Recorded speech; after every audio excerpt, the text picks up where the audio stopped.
Salut les amis, j'espère que vous allez bien et que vous avez la méga pêche. Alors aujourd'hui, on va voir une vidéo de Jeff Bezos qui est le fondateur d'Amazon et était l'homme le plus riche au monde avant que Elon Musk ne prenne la première place. Et aujourd'hui, il va vous donner des conseils par rapport à vos vies que vous pouvez mettre en place dans vos carrières et être à l'aise avec vos collaborateurs, changer votre état d'esprit, c'est-à-dire votre mindset, changer de vie. Vous pouvez même commencer à entreprendre avec ces conseils même car c'est vraiment important. Maintenant, si vous êtes nouveau ou nouvelle dans cette chaîne, je vous souhaite de vous abonner et activer la cloche de notification pour ne rien rater de nos vidéos. Sur ce, je vous souhaite bon visionnage et à très bientôt.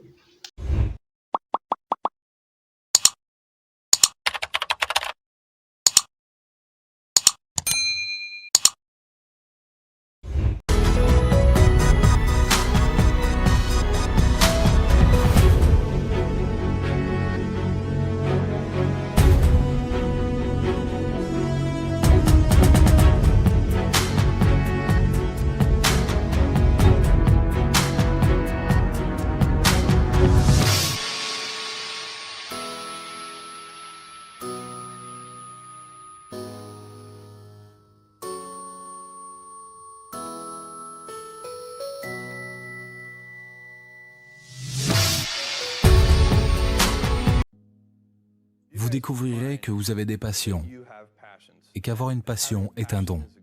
Je pense que nous avons tous des passions et que vous n'avez pas à les choisir. Elles vous choisissent, mais vous devez être attentif à elles. Vous devez les rechercher et quand vous trouvez votre passion, vous devez les rechercher. Et quand vous trouvez votre passion, c'est un don fantastique pour vous parce qu'elle vous donne une direction, un but. Vous pouvez avoir un emploi, vous pouvez avoir une carrière ou vous pouvez avoir une vocation. Et la meilleure chose est d'avoir une vocation. Si vous trouvez votre passion, votre travail ne vous semblera pas en être un.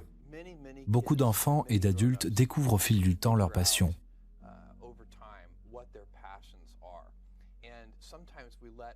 Et parfois, nous nous laissons dépasser par notre intellect et c'est contre cela qu'il faut se prémunir.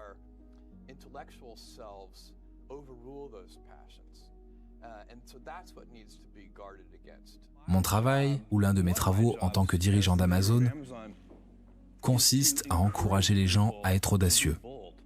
Les gens aiment se concentrer sur des choses qui ne fonctionnent pas encore et c'est bien. C'est la nature humaine. Ce genre de mécontentement divin peut être très utile. Mais il est incroyablement difficile d'amener les gens à prendre des paris audacieux où vous devez encourager cela.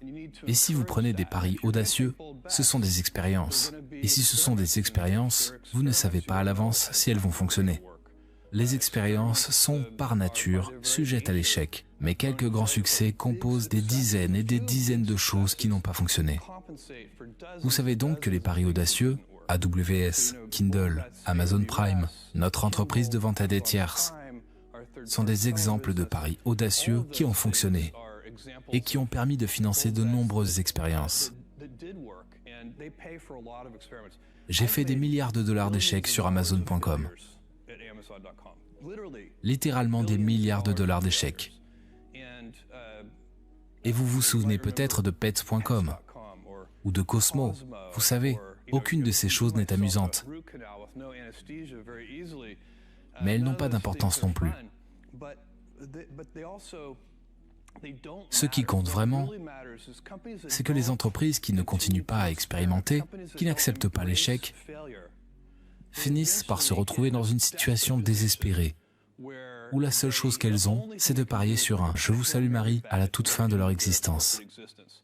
Alors que les entreprises qui font des paris depuis le début, vous savez, des gros paris, mais pas des paris sur l'entreprise. Je ne crois pas aux paris d'entreprise. C'est quand vous êtes désespéré. C'est la dernière chose que vous pouvez faire. Vous pourriez être sans emploi et avoir un équilibre travail-vie privée terrible. Même si vous avez tout le temps du monde, vous pourriez juste vous dire « Oh mon Dieu, je suis malheureux » et vous épuiseriez votre énergie. Il faut donc trouver cette harmonie. C'est un bien meilleur mot et je pense que pour la plupart des gens, c'est une question de sens.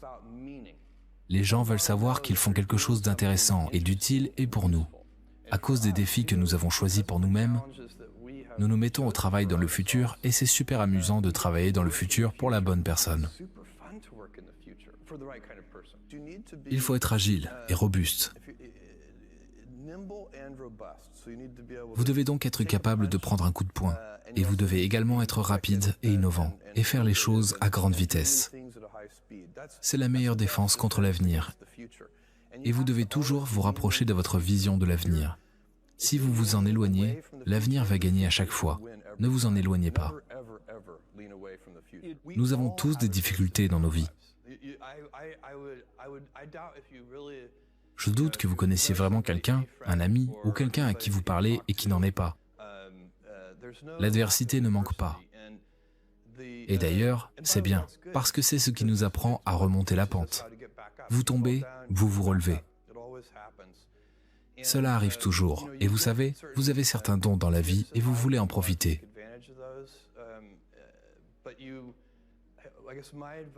Et mes conseils sur l'adversité et la réussite, je suppose que vous seriez fiers non pas de vos dons, mais de votre travail et de vos choix.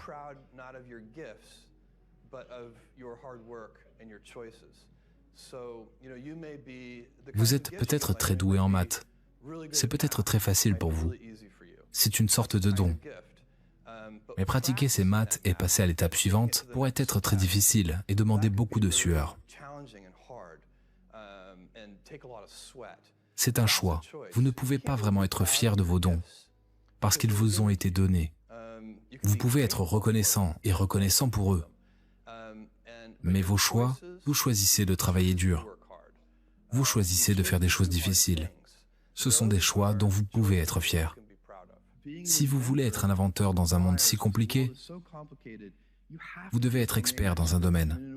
D'une certaine manière, même si vous n'êtes pas au début, vous devez en apprendre suffisamment pour devenir un expert du domaine.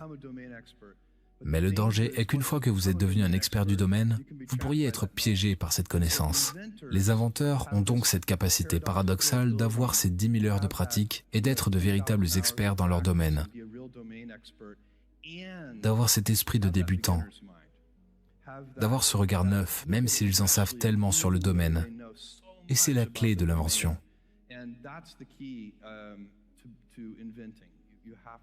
Je pense que nous avons tous cela en nous et que vous pouvez tous faire le même. Mais vous devez le penser. Vous devez dire « oui, je vais être expert tout en gardant mon esprit de débutant ». On ne peut pas sauter des étapes. Il faut mettre un pied devant l'autre. Les choses prennent du temps et il n'y a pas de raccourci. Mais il faut franchir ces étapes avec passion et férocité. Il est facile d'avoir des idées. Il est très difficile de transformer une idée en un produit réussi. Il y a beaucoup d'étapes entre les deux. Il faut de la persévérance, de l'acharnement. Donc je dis toujours aux gens qui veulent devenir entrepreneurs qu'il faut une combinaison d'acharnement et de flexibilité.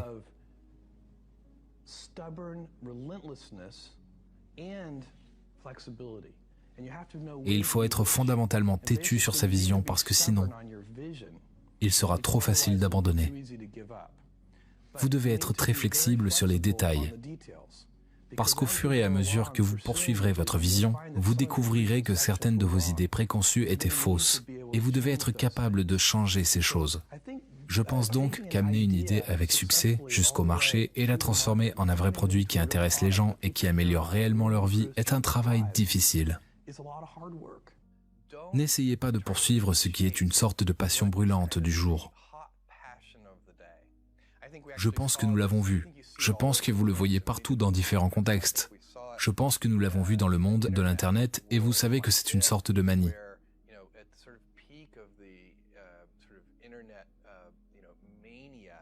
En 1999, vous trouvez des gens qui étaient très passionnés. Ils ont en quelque sorte quitté leur travail et ont décidé qu'ils allaient faire quelque chose dans l'Internet. C'est presque comme la ruée vers l'or de 1949. Si vous étudiez la ruée vers l'or de 1949, vous vous apercevez qu'à l'époque, tous ceux qui se trouvaient à proximité de la Californie étaient peut-être médecins, mais ils ont cessé de l'être et se sont mis à chercher de l'or. Cela ne fonctionne presque jamais. Et même si cela fonctionne, d'après certaines mesures, le succès financier ou autre, je suppose que cela vous laisse insatisfait en fin de compte. Vous devez donc être très clair avec vous-même, et je pense que l'une des meilleures façons de le faire est de vous projeter dans l'avenir jusqu'à 80 ans. De regarder en arrière, de voir votre vie et d'essayer de vous assurer que vous avez réduit au minimum le nombre de vos regrets. Cela fonctionne pour les décisions relatives à la carrière. Cela fonctionne pour les décisions relatives à la famille. J'ai un fils de 14 mois, et quand je pense à moi quand j'aurai 80 ans, je sais que je veux voir ce petit gars grandir, et je ne veux pas avoir 80 ans et penser que j'ai raté tout ça, que je n'ai pas le genre de relation avec mon fils que j'aurais aimé avoir, et ainsi de suite, et ainsi de suite. Donc, en y réfléchissant, je pense qu'une autre chose que je recommanderais aux gens est de toujours adopter un point de vue à long terme. Et je pense que c'est quelque chose qui suscite beaucoup de controverses. Il y a beaucoup de gens, et je ne suis pas l'un d'entre eux, qui pensent qu'il faut vivre pour le moment présent.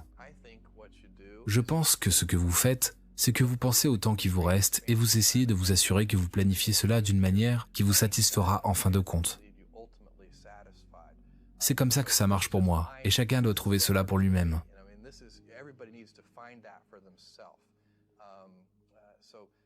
Il y a beaucoup de chemins vers la satisfaction, et vous devez en trouver un qui vous convienne.